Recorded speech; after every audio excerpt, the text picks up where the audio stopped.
ఇంటికి పైసలు రెడీ, ఇందిరమ్మ ఇళ్లకు 3,000 కోట్లు అంటూ ఆంధ్రజ్యోతిలో వచ్చింది.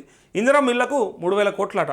హడ్కో నుంచి రాష్ట్ర హౌసింగ్ కార్పొరేషన్ రుణం, బేస్మెంట్ పూర్తి చేసిన వారికి త్వరలో ఆర్థిక సాయం, మొదటి దశ కింద ₹1,00,000 చొప్పున అందజేత, బేస్మెంట్ దాకా కూడా నిర్మించుకునే స్తోమత లేని వారికి ఎస్ఎస్సిజీల రుణాలు ఇప్పించే ఏర్పాట్లంటూ రాష్ట్ర ప్రభుత్వం ప్రతిష్టాత్మకంగా భావిస్తున్న ఇందిరమ్మ ఇళ్ల పథకంలో ముందడుగు పడింది.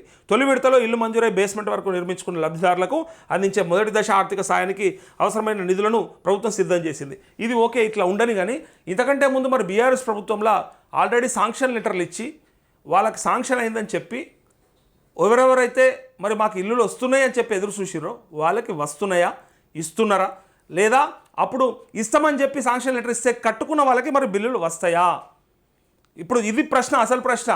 గత ప్రభుత్వంలో వచ్చిన వాళ్ళకి, ఎందుకంటే చాలామంది రైతులు లేకపోతే వాళ్ళు గ్రామాలలో ఉన్నటువంటి ఆ ఇబ్బందిని నాకు ఒక మెసేజ్ చేసిండ్రు. అన్న ఇప్పుడు వచ్చేటివి వస్తున్నాయి బరాబరే, గత ప్రభుత్వం ఇచ్చినటువంటి ఆ శాంక్షన్ లెటర్ మీద మరి మాకు ఇల్లులు వస్తాయా, మాకు బిల్లులు పెండింగ్ ఉన్నాయి కదా, పేమెంట్ చేస్తారా అని చెప్పి అంటున్నారు. కొంతమంది కట్టుకున్నారట కూడా, వాళ్ళు ఇస్తారని చెప్పిన తర్వాత.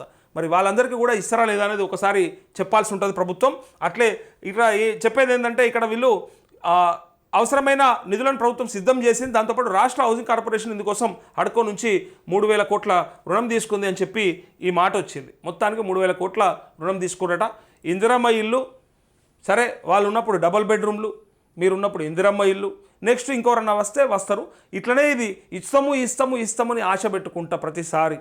చివరి దాకా ముడుతుందా లేదా అనేది, అది సినిమాలో కదా, ఐస్ గడ్డ చేతిలో పెడితే లాస్ట్ టోన్కి పోయే వరకంటే వట్టిదే చేయి మిగిలినట్టుగా మరి చివరి దాకా పోతుందా అనేది, మీరు కమిషన్లు తీసుకుంటున్నారా దాని ద్వారా, లేకపోతే డబ్బులు పక్కకేసుకుంటున్నారా అనేదాన్ని నేను అడగట్లే.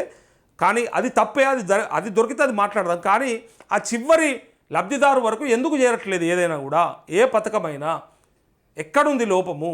మీకు చేయడం ఇష్టం లేదా ఆయన అదృష్టం బాగలేదా? ఏదో ఒకటి చెప్పురు కదా. అరే మీ రాత బాగలేదు రాబోయే, అందుకే మీకు ఇస్తలేమని చెప్పురు. ఊకుంటాడు సప్పుడేక. మీరు ఇస్తారని చెప్తారు, ఇయ్యరు.